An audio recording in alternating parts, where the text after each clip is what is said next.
Grabatzen ari garen unean gaueko 12:41 minutu igaro diren honetan, Realak eta Real Madridek anoetan jokatu duten kopako finalerdietako bigarren finalerdiaren joaneko norgehiagokaren analisia egingo dugu. Anoetan izan da norgehiagoka eta garaipena merengentzat izan da huts bateko emaitzarekin. Gogoratuko dugu batetik Realak irabazi egin ziola Leganesi ligan igandean 3-0 eta Real Madridek ere Gironari Bernabeun 2-0 irabazi ziola. Honen bestez bi taldeak dinamika positiboan iritsi dira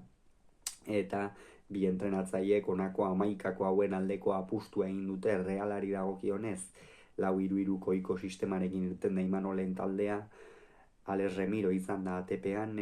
Jon Mikel Aranburu eskuinaldetik, Haien ezkerraldetik, Igor Zubeldia eta Nayef Agerda atzealdearen erdialdean, euskarri moduan aritu da Martin Zubimendi, Brais Mendezek eta Susicek barnekaldetik lagundu diotela, eta goian eskuinaldetik Takeku, ezkerraldetik Barrenetxea eta goian Oiartzabal izan dira. Real Madridek 4-3-3ko sistemarekin jokatu du baita ere, Lunin izan da ATP-an, gaurkoan Kurtua ez da deialdian ere sartu, Asensio jokatu du eskuinaldetik, normalean atzealdearen erdialdean jokatzen du jokalari kanariarrak, baina gaurkoan Carlo Ancelotik utxune eskuinalde horretan kokatu du, ezkerraldetik jokatu du Fran Garziak, Rudiger eta Tchouaméni izan dira atzealdearen erdialdean, Ceballos eta Kamavinga zelai erdian apur bat aurreratuago Bellingham zutela, eta goian Arda Gülerrek jokatu du eskuinaldetik, Viniciusek ezkerraldetik eta Enrikek goian. Gogoratu behar baita gaurkoan Kylian Mbappe ere ez dela deialdian sartu. Epailea Sánchez Martínez izan da, barrean Figueroa Vázquez eta epailearen gaurko partida esan tamalgarritzat joko dugu. Gauza asko egon dira, bideoan zehar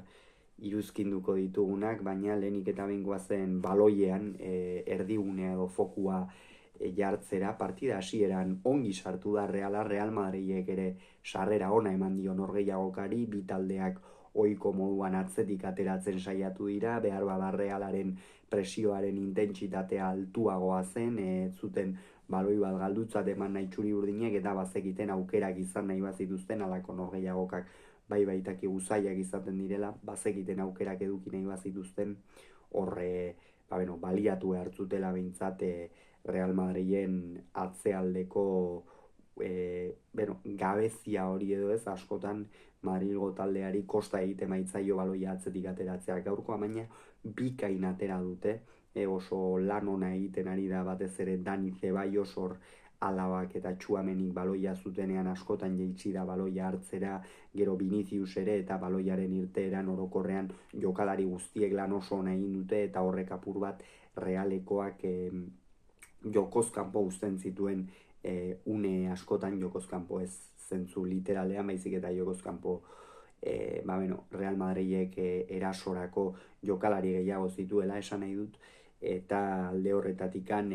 Realari apur bat kosta zaio, baina orokorrean jarrera ona zen, Takeku ikusten zen jokatzeko zegoela izkin egiteko, Barrenetxea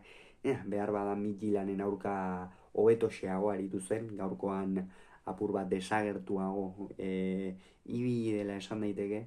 baina orokorrean ere Donostiarrak partida ona egin du eta pozgarria baita ere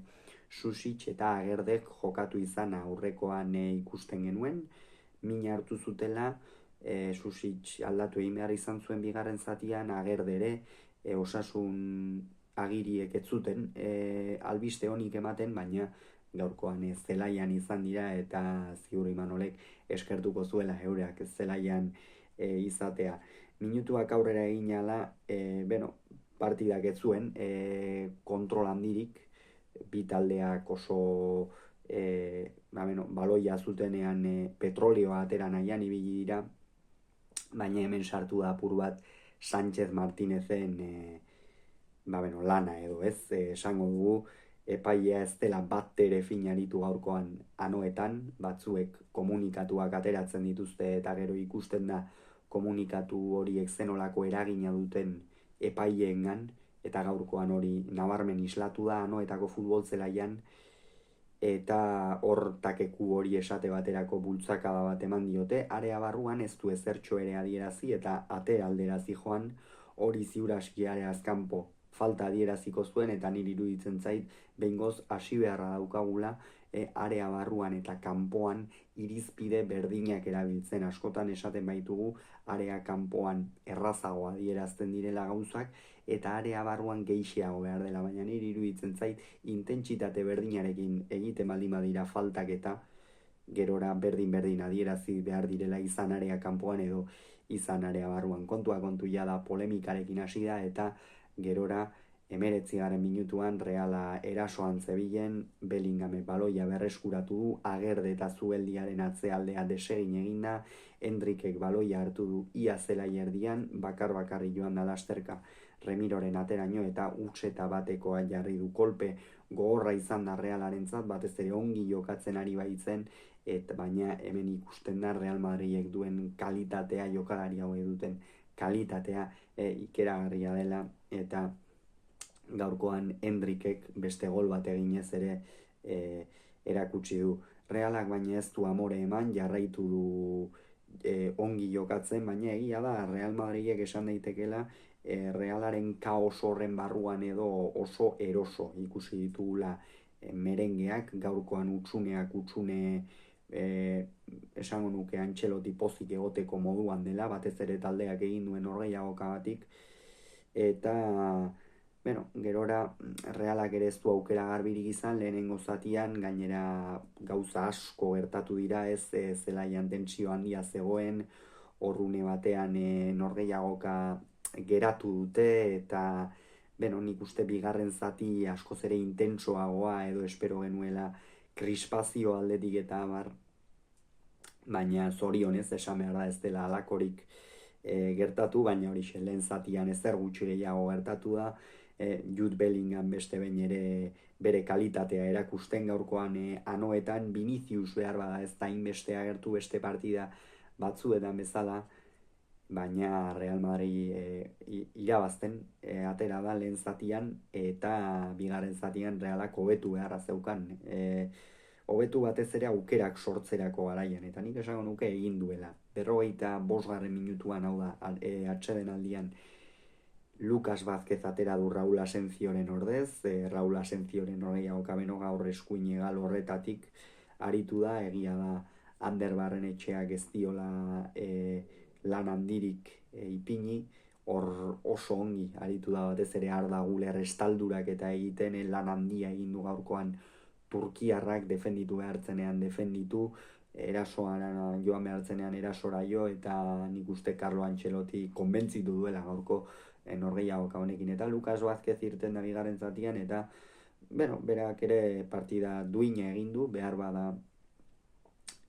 hasieran kosta zaio, apur bat partidan sartu eta taldearen dinamika horretara egokitzea,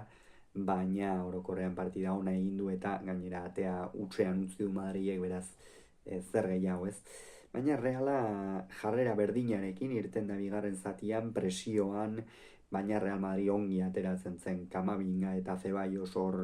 euskarri moduan txandakatzen apur bat oso ongi aritu dira, Vinicius eta Arda Güler ere baloia jasotzen eta oso kolektiboki partida handia egin du gaurkoan Real Madridek, behar bada izar handia da Vinicius, badakigu izar handia da Bellingham, baina bere izar nagusia ez Kylian Mbappe falta zuten, eta Kylian Mbapperen faltan hor taldearen joko kolektiboa eta multzokoa ikeragarria izan dela esango nuke. Minutuak aurrera joan ala, Imanolek 74. minutuan mugitu da aulkia, kasu honetan Susic eta Barrenetxea atera ditu, kendu ditu barkatu, eta Becker eta Pablo Marin atera. Esango nuke Susicek gaurkoan partida ona egin duela. Ona. Aurreko batzuetan oso ona egin du, gaurkoan ona. Mikilanen aurka oso ona egin zuen, eta gaurkoan ona esango dugu. Zergatik ona? Sekulako jokalaria delako. Realari zelai erdian sekulako potentzia ematen dio, gainera ez da soilik zelai erdiko dueloak eta irabazten dituen jokalari bakarrik baizik, eta gerora vertikalki eta baloia aurrera eramateko sekulako gorputza du, horrez gain area azkanbotik ere eta area barruan ere erakutsi du zenolako jaurtiketak egiten dituen, zenolako indarra duen oin horietan, baina gaurkoan hori Antxelotik ziuraski joaneko norgehiagokatik, ligako joaneko norgehiagokatik ikasia izango zuen, bi aldiz jo baitzuen Zutoina Susitxek partida horretan, eta gaurkoan oso ongi estali dute, eta Real Madrilen joko kolektibo horren beste zantzuetako bat, ez? Susitxe gaurkoan ezain beste zulo edukitzea, eta Barreneri ere beste horren beste gertatu zaio. Egia da, izan ditu tarteka izkin egiteko aukera batzuk, area ere zapaldu du tarteka, baina askotan barnekaldera egin behar izan du behartuta, eta gaurkoan Donostiarra ez du bizi ikusi eta erabakiak ongi hartzen. Eta Pablo Marin eta Xeraldo Beker atera dira, batetik Pablo Marinek esango nuke partida oso ona egin duela, minutu ona jokatzen ari da azken norgehiagoka hauetan Errioxarra, eta Imanolek ikusten da zenolako konfiantza duen beregan, eta gaurkoan ere erakutsi dio oraindik ere izan dezakeela. Eta bestetik Xeraldo Beker gaurkoan Barrenetxearen postu horretan ezarri du Imanolek, beste aldetik hobeto jokatzen duela esango nuke, apur bat Braisek eta Zubimendik eta Susitxek sartzen dizkioten baloi horietan lasterka egiteko potentzia handia duen jokalaria da, baina eskuin aldetik barnekaldera sartzeko eta hau asko komentzitzen. Kontua kontu ez du partida txarra egin, egia da Realari gaurkoan zehaztasuna falta izan zaiola, aukerak sortu baititu, talde txuri-urdinak sortu ditu, eta hori garrantzitsua da,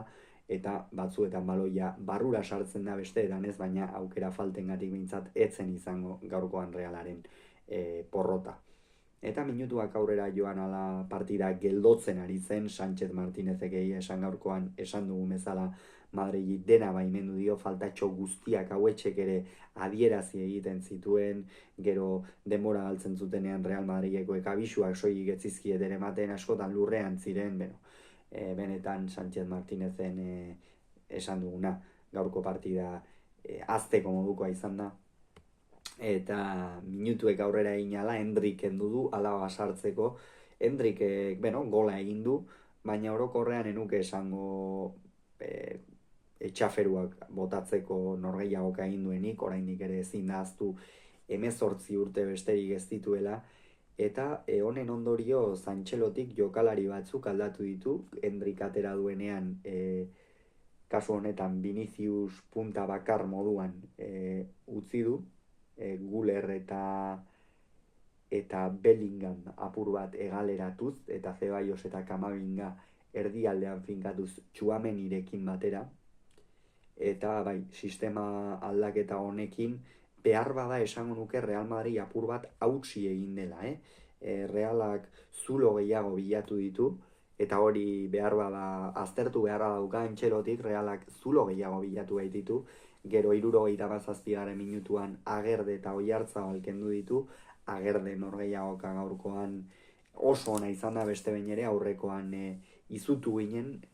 aulkira joan zela ikusi genuenean minartuta, Osasunagia ikusi genuenean ere, baina gaurkoan esango nuke golean salbu ez horre akats nabarmen xamarra imaitute Zubeldiak eta biek, baina orokorrean beti bezain lider, atzealdean sendo, eta Real Madrili aukera gutxi uzten, eta bestaldetik Mikel Oiartzabal gaurkoan ez du asmatu kapitainak, ikusten da pixkanaka taldearen jokoan asko inplikatzen ari dela, orain artean kosta zaio eta nahiko desagertuta ibili da, baina orain pixkanaka erritmo hori hartzen ari denean, baloiarekin ere askoz kontaktu gehiago dauka, eta gaurkoan ere izan du, baina horixe falta izan zaio, eta Elustondo eta Oskarson atera dira, Elustondo sendo mantendu du Realaren atzealdea, pare bat sarrera edo egin ditu, oso onak, eta horri Oskarsonen inguruan bazer esan ez, gaurkoan arean ez du baloirik aurkitu izatzeko, areaz kanpo askoz ere joko gehiago egin behar izan du, elkarlanerako joko gehiago,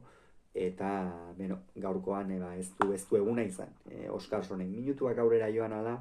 Reala hobetzen ari zen, 84. minutuan Haien kendu du eta Javi López sartu, Haienek esango nuke partida ona jokatu duela, azken finean Etxauriarra pixkanaka ere sartzen ari da, lesioaren ostean, eta Javi Lópezen partida batzu jokatu ostean, baina gaurkoan behar bada Barrenerekin konexio gehiago bota dut faltan, beste partida batzuetan eduki hoi izan dutena, eta Bai, gaurkoan behar bada hori falta izan zaio Realari ez haienek gehiago erasotzea edo. Eta 84. minutuan baita ere Guler eta Vinicius kendu ditu Antxelotik. Arda Gulerrek esan dugu partida oso nahi duela, ez bakarrik erasoan gaurkoan ipini duen postuan, baizik eta atzealdean ere Asenziori estaldurak egiten eta oso fin aritu da, eta horrek ondorioz Realari asko kostatu zaio, eta Viniciusek gaur ez du bere gaua izan, bere postutik oso aldenduta ikusi dugu, askotan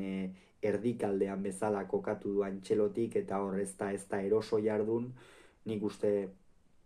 beste atzelari bat sartu nahi zuela fresko Antxelotik, eta horregatik egin duela Alabaren aldeko autua, eta Brahim eta Rodrigo irten dira, eta beno, eurek ez dute eraginik izan horreiagokan, Brahimek izan du jokaldiren bat edo beste, baina Rodrigo korrean desagertu xamarrik, eta 87. minutuan Kamabingak min hartu du, eta Mendi atera da, kasu honetan Eduardo Kamabingak partida, ona jokatu duela esango nuke, leku guztietan dago beti jokalari hau, eta gaurkoan ere alaxe izan da, baina horrelaxe amaitu da norgehiagoka, esan du epailearen zenbait erabakik asko baldintzatu dute, eta komunikatuak ateratzen badituzu ikusten da, zein den emaitza askotan. Kontua kontu reala oraindik bizirik da, Bernabeurako ea zer gertatzen den. Hauxe esan beharrekoa, hurrengo gehiago izango zuen, bitan izan agur.